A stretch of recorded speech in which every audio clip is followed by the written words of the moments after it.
Welcome to the Bear Collective podcast, where we meet you at the edge of what you know and dance with you into the depths of what you don't in all things personal development, relationships, and lifestyle. We empower you to take what you need and leave what you don't. Thank you for listening, watching, and subscribing. Now let's get into today's episode. Hi, Jazzy. Hi, Larissa. How you doing? Doing good. Welcome. Good. Welcome. Thank you. So today we're doing a new series idea. Yeah. Very excited for this one. Yes. It's called the Confessionals. So it is some confessionals from us, Some icks. some embarrassment, some shame. Yeah. Just those things that, you might have had some ick around once, but hey, let's share it with everyone. Let's bear all on it. Yeah, let's reduce the shame, the stigma, get the icks out there. Yeah. The embarrassment, shake it all out. Love it. And we're starting with first kiss. Yeah. I think we all have a story. Oh, we all have a story. It's hard not to in that realm of life, right? Totally. I can't remember my first kiss if we want to go technical, because I'm sure we would have had one like when it's all cute when they give you kisses when you're like little kids and you're like, come and give me a kiss. But do I have a story for you? And you haven't heard this before. Yay, I'm so pumped. Yeah.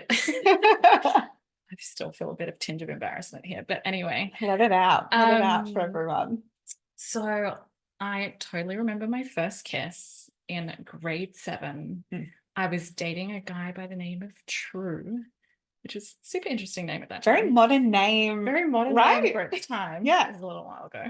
Kardashians, you were not the first. What? And you know how you have that build up with your friends where you're talking about like how it's going to go down, and I think the whole like the ick, right? I think we can all remember the washing machine mouth movement, like with the tongue and the washing I was like, where are you going with this? Washing machine? Kissing? No. That's how it was described, right? Okay, yeah, I'm with you. But I was in grade 7. It was the end of the day. I knew the bell was going to ring. We were going to head out for the public transport, catch the buses, and I knew the moment was going to happen. And we're walking out. We're walking towards the buses, and there's that moment where it's like, yeah, it's coming. We're both silent and the nerves and the tension is like building for that first kiss, right?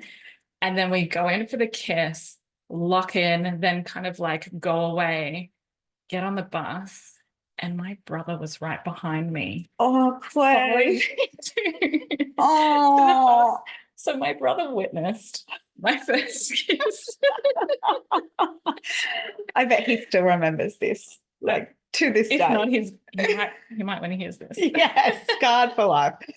Totally, because you get on the bus and it's like, ew, was that your first kiss? And did you like have one of those moments where like you've come together, you've had this pash? Yeah, love that word.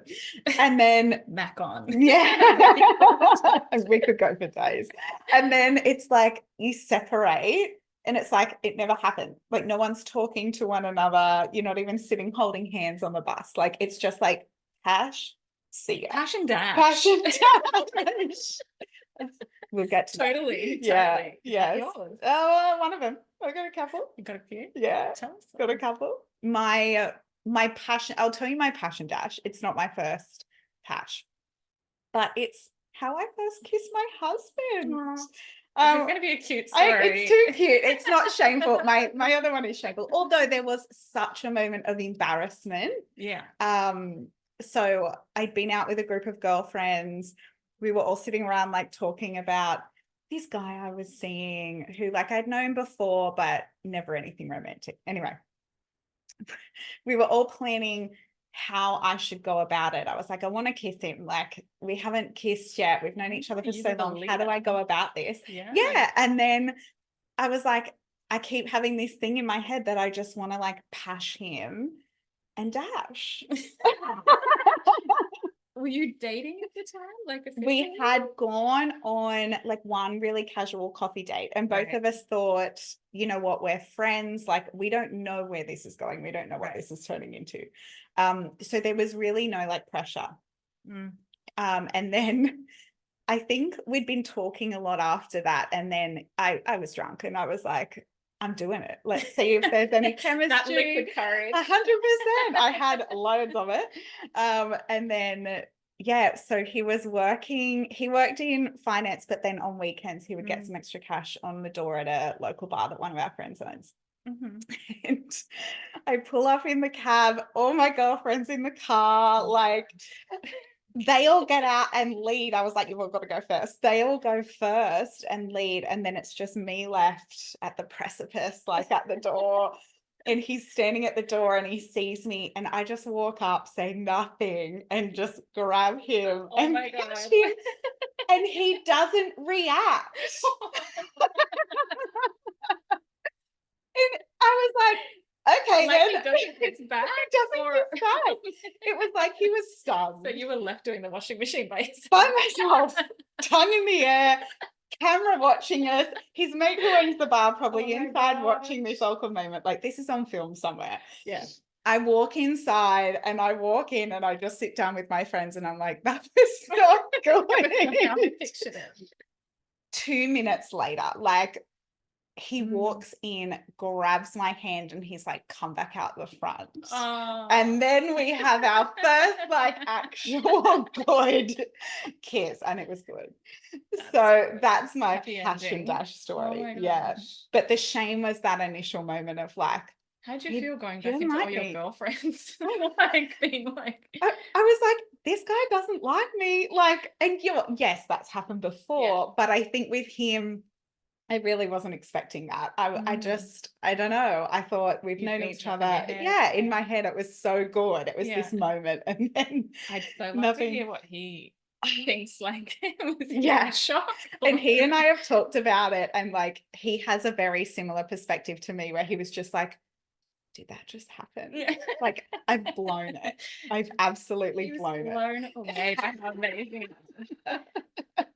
By how like out there and abrasive I was in just running up to him and touching him. And he's dead sober, by the way, like he's at work. So yeah, that was my story. I love it. Yeah. Bit cute, but I can totally see I that. get so warm and fuzzy still talking about it. Because it has a happy ending. Yeah. But if it didn't have that kind of happy ending, it totally would have sat in there. Like, I want to know about the passion dashes that went wrong.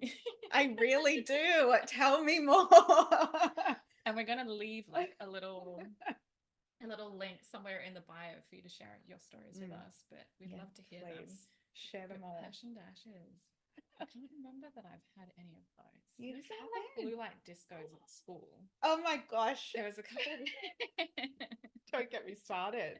Did they call them blue light discos? No, we just had school discos, but then there were like these other places that were renowned for pashes around town. Like there was Friday night ice skating.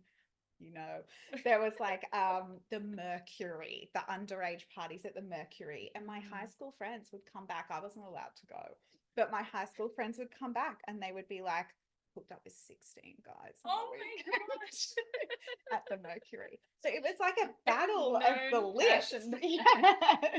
Battle of the tongues. It was to get your experience in, I guess. Yeah, 100%. Too funny. Yeah, test the waters. Test the waters. Yes. Speaking of waters. Okay. Oh no. This is another confession. Are we switching onto a new topic here? Let's talk about travel confessionals. Going overseas. Is there any juice that you have on? My travel story, like I've got maybe one. I've had a lot of really blessed travel experiences. I don't know what it is, but I get into this zone of like psychic ability, everything working out, like people giving things for free, meeting people by chance, and it's amazing. But then like I do have, as a young girl, and I had a lot of shame around this topic in general, I did not want to share my bodily functions with anybody. I was like, this is taboo. Like, I don't do this. Like, I don't need to use the bathroom. I don't need to like. Girls don't do that. Do anything. Right? And I guess like we do get conditioned a little bit to not let that out there. But totally. For me, it was just this huge shame. And I went on this trip once with a boyfriend and some of his mates. to Bali, and I did not go to the bathroom for 10 No. days. No. 10 days. And that's not the first time that that has happened. Like on school camps, 4 days, wouldn't go. Like just would never go in those group settings. Yeah. I feel like it kind of goes one way or the other, especially if Right. you're traveling with like a partner Yeah. or even a group of people and you're sharing Group a of room. It's kind of dudes. like Yeah. it's either very backed up or free. And if you're not Free. relaxed, well, that call it a day. I also think like my diet at the time, I was not as mindful about the foods and things I was putting into my body. So it just didn't work right. But I actually had to get some like medicinal help to go to the bathroom after 10 days, and it was not pretty. So yeah. Been there. Yeah. What's your little travel? Was in Cambodia on a tour, and we were visiting the Angkor Wat. It was for this beautiful like sunrise, but the days before, just with the food changes, I agree. Sometimes when you travel, like you've just got to be cautious on food and what you eat. And so I was a little bit free, so I had actually taken a tablet, I think like a Meridian or something like that, that just helps make things a bit better. Me that. But I think I'd actually taken over the previous couple of days, I think I'd taken, one too many, that I'd gone kind of to the other side of the scale. So the night before, I thought, yeah, I'll just take like, a version of a laxative, and I'm laughing within like 8 hours, like, that 8 hours sleep, I had like 10 hours, like I'd be good, I'd be sweet. And I wake up in the morning, no movement. I was like, okay, well, maybe like it'll happen tomorrow or later in the night, because I'd been, as you said, like a little bit on the other side of the scale, a bit backed up.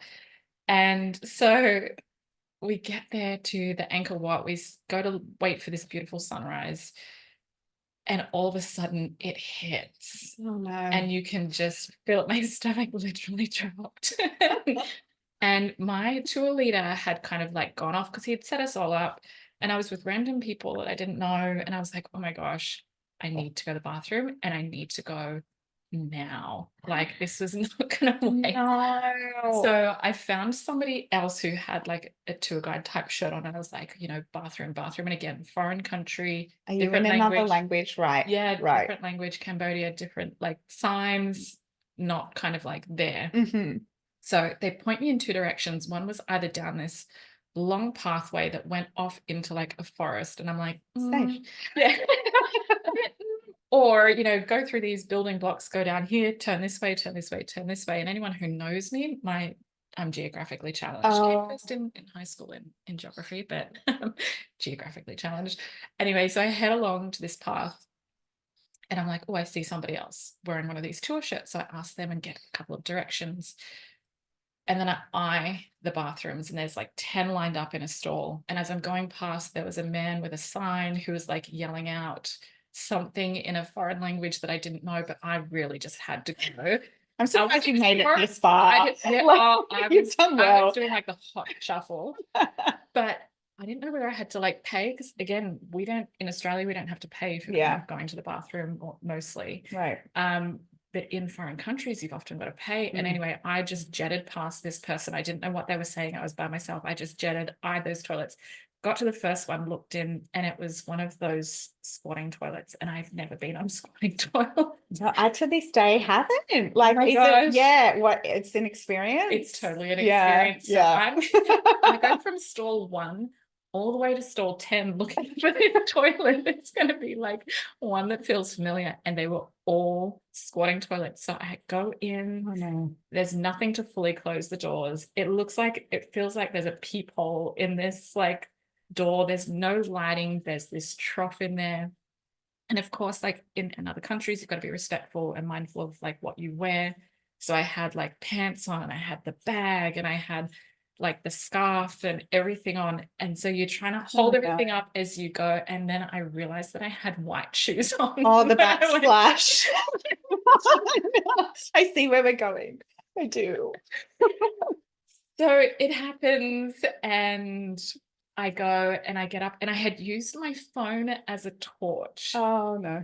that I couldn't hold my phone because I'm holding my bag and the scarf and the pants and all the things and the toilet paper. And so I put my phone on the edge of the trough with the light up to give me light. And when I stood up and got finished, Sorted. Yep. I knocked my phone into the trough. Oh, And I is it had, there like, to this day? I had this like Oh, no. 3-second pause. And I'm like, I have to get it because it has these memories and photos that I cannot get back. And I didn't have my phone backed up. Please back up your phones before you travel. Right? And iCloud, travel. sync, always. Yeah.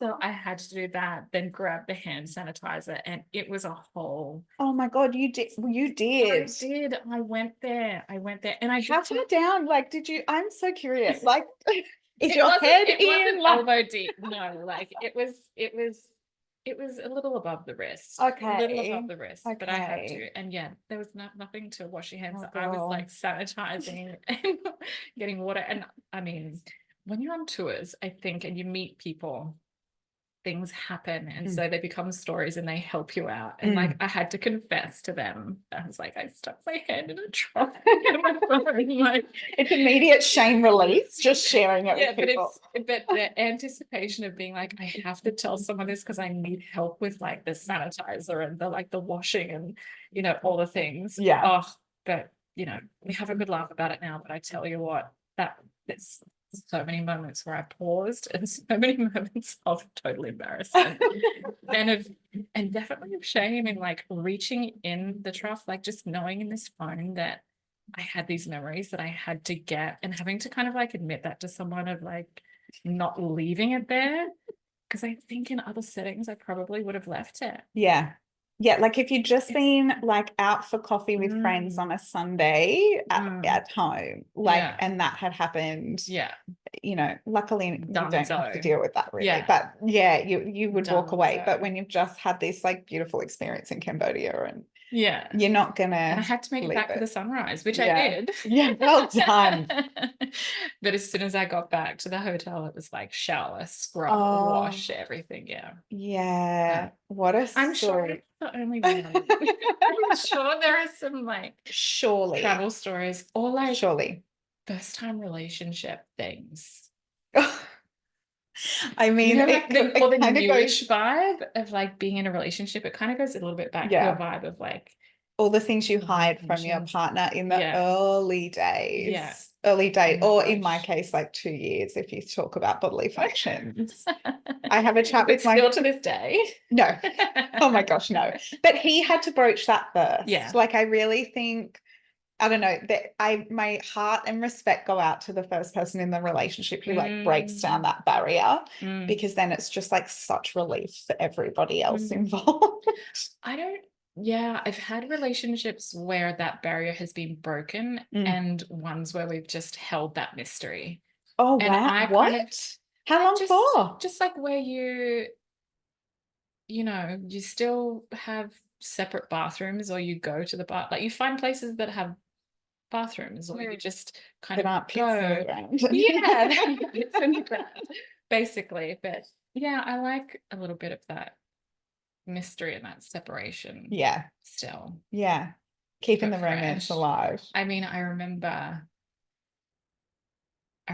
one time though with a partner where we had been talking for, this was kind of during COVID time. We'd been talking for a couple months. Yeah.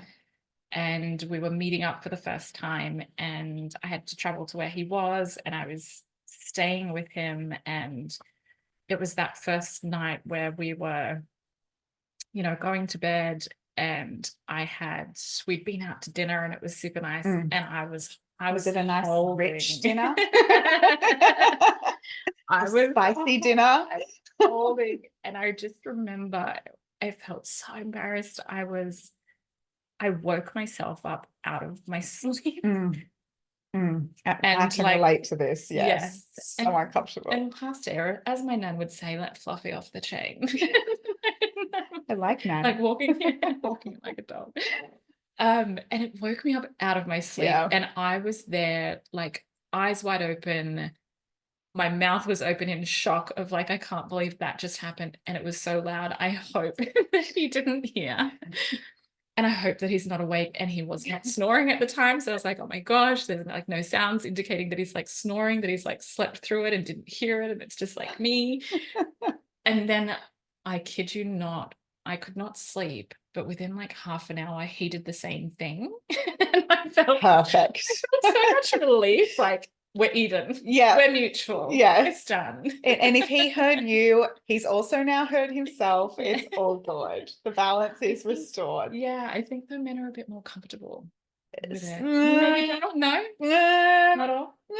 I've had them like, or I've had one like blame it on the dogs. Yeah, right. And it's like, Yeah. and it was the The loudest benefit, thing. right, of having animals. Yeah, yes. Yeah. Oh, Jasper, like really? Yeah. But yeah, I've never blamed it on dogs. I'm very like, once it's out there, You own it. I own it, but I like I It's will getting put to that that off stage. for 2 Yeah. years. Like That's backed up a lot. oh, and you know, I mean, I know some of you can relate to this, and I've had girlfriends call me having just done this, where you drive home from a guy's house and you are in utter agony. Like I've left houses at like 4 a.m. just to deal with the pain like, of holding it in for so long and just not being your natural self. I'm curious, what is it? Like the shame of it. I think, I mean, I used to blame it on like, I just don't want them to hear that and not like me. Like I don't want them to become unattracted to me. But then as I've gotten older, there's so much more space now to be just like, it's human. We all do it. I think like, you know, I'm married, it's not going to happen, but I would still have that buffer period of like, or like who's going to go first. But I think it's probably a lot quicker the older you get. In saying that, I have friends who are like just so open about it and just let it go, like let it rip from day one. Yeah, wow. And they're just so comfortable with it. So it's clearly a very inner I have the thing. same. Yeah. Yes. There's definitely a period. And I think it just depends on the person. As I said, I've been in relationships where they've brought it up and it's been like made it a neutral thing and normalized it. And it's, you know, it's all good. And then those where it's, you know, keeping the mystery. So yeah. Which one's been better? Have either been better? I still like that bit of mystery about it for me. Yeah. You know, I know it happens. I know that we can be in the same car and, you know, similar to kind of like blaming, you know, the dogs, you know, you're traveling somewhere and all of a sudden there's just weird smells in the air and you might have Jasper. you know, there's no sounds, but, you know, so I know that it happens in the presence. Yeah. But yeah, I think I prefer a bit of mystery. Yeah. Yeah, that's how I feel. No. What about you? Fair enough. Look, Or you're now married. I'm now married, and I'm really just at that point where I'm like, let it all out there. Yeah. Like I've got friends who've birthed children and they all say like it all goes out the window once you do that anyway. So I think once you're married, once you're starting a family, once you've hit that age, like screw it. True. It is what it is. I agree. You can't hide it then. Yeah. We'll get there. We'll see when that time comes. We'll see when that time comes. I'm super curious what everyone else thinks. Is there a buffer period between this conversation? Do you have a buffer period? What is the appropriate time frame? How long is that period? Yeah. How long have you gone? Like, has anyone done more than 2 years? I don't know. Is that extensive? Yeah. What's your opinion? What's your opinion? And as I said before, we're going to leave a little link in the comments. So we want to hear your confessionals, any stories you have around first kisses, travel stories, those relationship icks and embarrassments and things you hide from your partner for the first 2 years of the relationship. Bring it on. Yeah, love it. Well, everyone, thank you for listening, watching, and subscribing. And yeah, look out for that question post. Yeah. We'll talk to you next week. See you next time. Bye. Bye.